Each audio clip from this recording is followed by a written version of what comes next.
Hello, and welcome back to Chalkline Crime. Today we continue our journey across the United States discussing cold cases. Today we are visiting the state of Connecticut.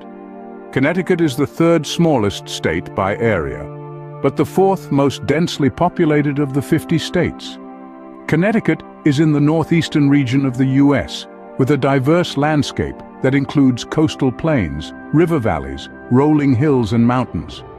It is home to the oldest newspaper in the U.S., the Hartford Courant, founded in 1764. It is the home of many firsts, including the first hamburger, first Polaroid camera, first helicopter, and first color television.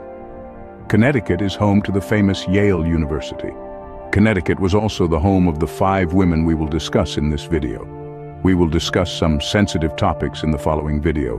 Discretion is advised. Now let us get into the cold case of the Tolland County 3. Tolland County is a suburban county in the northeastern part of the U.S. state of Connecticut. It has a population of 149,788 as of 2020 and is incorporated into 13 towns, including the town of Vernon. Over a 10-year period, the county was plagued with a series of disappearances.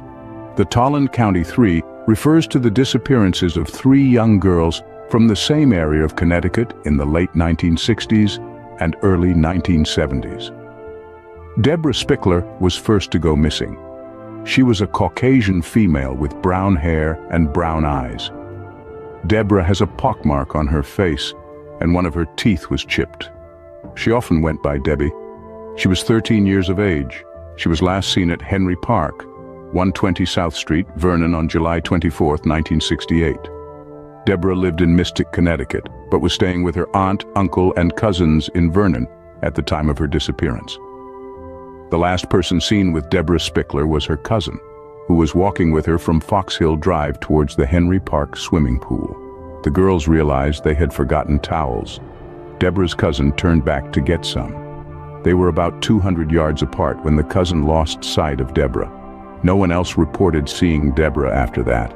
At the time she went missing, she was wearing green polka dot shorts, a white sleeveless shirt, and white sneakers. Next was Janice Pocket, a 7-year-old girl. She lived in the quiet rural town of Tolland, Connecticut. She left her home on Anthony Street on the afternoon of July 26, 1973. She was riding her metallic green Murray bicycle, which had a bell and a banana seat. She was searching for a butterfly she had caught and left on a rock a few days earlier. She was carrying an envelope to put the butterfly in once she found it. This was the first time her mother had allowed her to explore her neighborhood alone. Janice's younger sister, Mary, recalled her and her sister were bickering that day and driving their mother crazy. She also remembered it being a big deal that her mother let Janice out alone.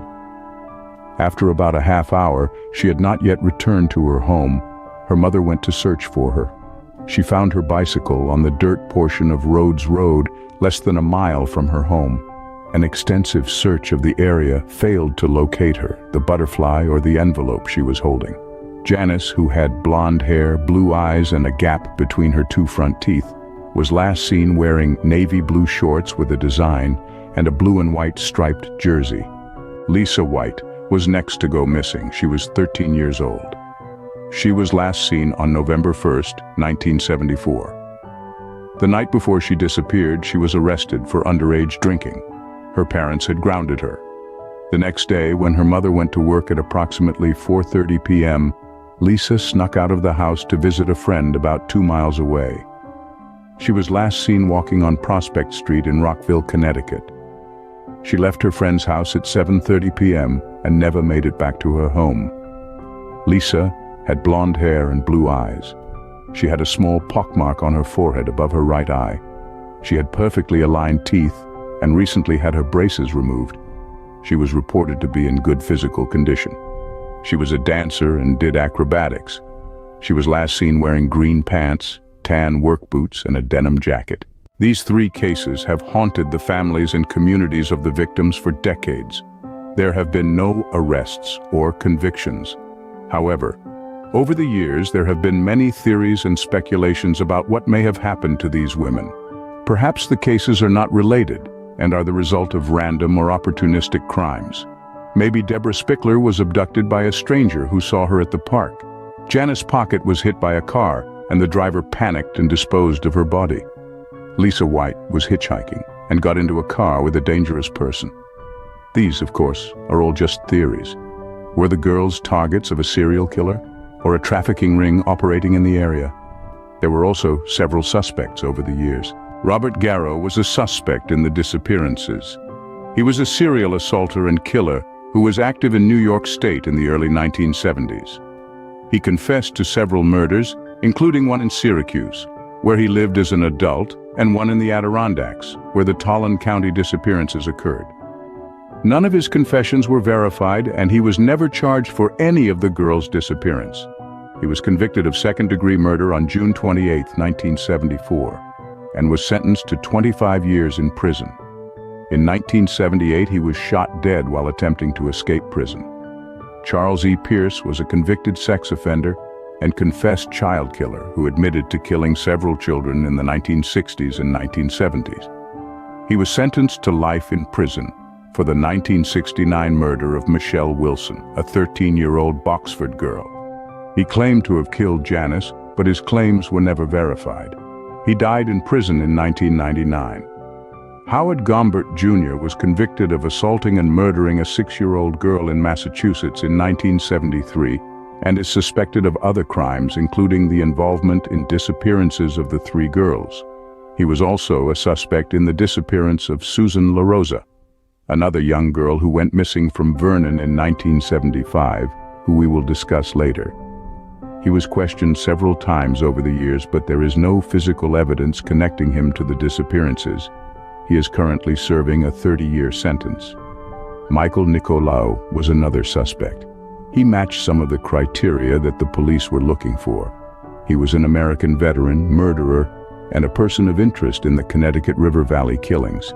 He served as a helicopter pilot in the Vietnam War and received several medals for his bravery. He lived in Vernon, Connecticut, where 2 of the missing girls were last seen. He also had a history of violence, abuse, and mental instability. He killed his ex-wife and stepdaughter in 2005 and then committed suicide. He was also suspected of killing his girlfriend, Michelle Ashley, who disappeared in 1988. He was questioned over the years in the Tolland case, but no official conclusions were ever made. Edward W. Edwards was another suspect. He was a notorious serial killer and con artist who claimed to have killed dozens of people across the country. He was also suspected in the Zodiac killings. He died of natural causes while awaiting execution for 5 other murders. After his death, he was connected to the Tolland County cold case by his daughter, April Balasio, who contacted the police in 2009. She said that her father had lived in Connecticut in the late 1960s and early 1970s, and that he had a history of killing young couples and staging their deaths as accidents or suicides. She suspected that he might have been involved in the disappearances of the 3 girls. However, the police have not found any evidence to link him to the cases. Edwards died in 2011 before they could question him.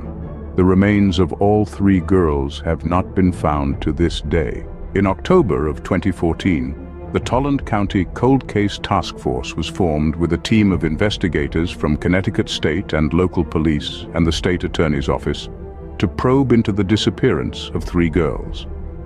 The task force consists of representatives of the Connecticut State Police, the Vernon Police Department, and the Office of the State's Attorney for the Judicial District of Tolland.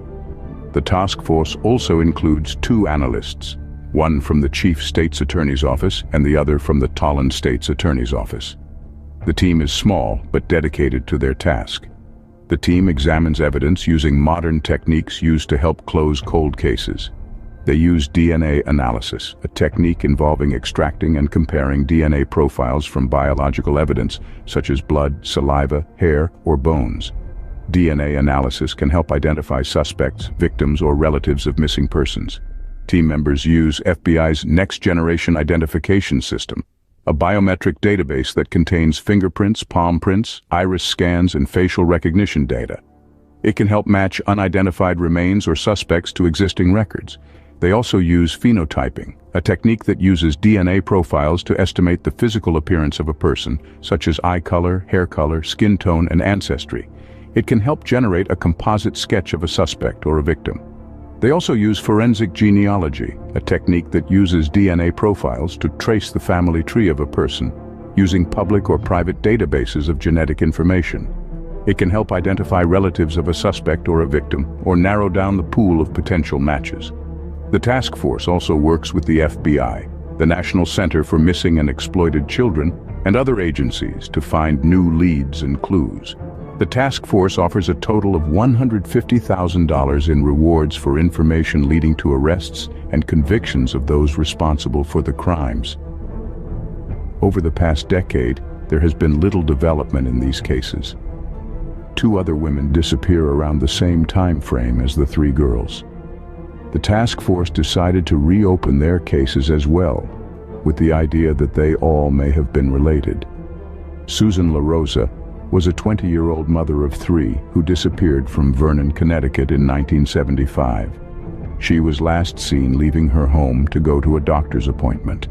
Susan's skeletal remains were found in a wooded area in Manchester in 1998. Her husband, Robert LaRosa, told police that they had an argument before she left the house. He said he never saw her again and assumed she ran away with another man. Her children were aged 5, 3, and 1. She was reported to be a loving and dedicated mother. Her family said she would never abandon them. Her sister reported her missing and not hearing from her for several days. She also noticed that her husband had moved out of the apartment and taken the children. Robert LaRosa, Susan's husband, was considered a person of interest by the police, but he denied any involvement in her disappearance. He said he had nothing to hide and cooperated with the investigation. Patricia Loose was an 18-year-old girl who disappeared from Vernon, Connecticut in 1978. She worked at the Food Bag supermarket on Route 83, where she was a cashier and a stocker. She was apparently well liked by her co-workers. She was a friendly, outgoing girl. She loved dancing and music. On July 18th, around 9 p.m., she left work. She had told co-workers she had a ride home. She was seen getting into the car of an unknown man described as white, in his 20s, and to have a dark mustache, driving a late model sedan. She never made it home that night. Her mother reported her missing the next morning. Her body was found on October 16, 1978, by a hunter who was walking in the woods off Route 66 in Marlborough. She was buried in a shallow grave, covered with leaves and branches. She was wearing the same clothes she had on when she disappeared, a blue and white striped shirt, blue jeans, and white sneakers. True crime enthusiasts and web sleuths have been interested in this case for years. Crime Junkies, a true crime podcast, did an episode on the case. It was titled Infamous, the Vernon Tolland 3.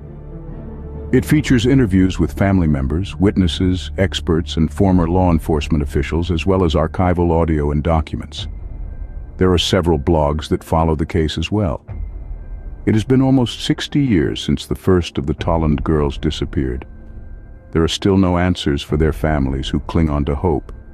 If you have any information on the Tolland County cold case, you can call the Tolland County Cold Case tip line at 860-870-3228 or email the Tolland County Cold Case Squad.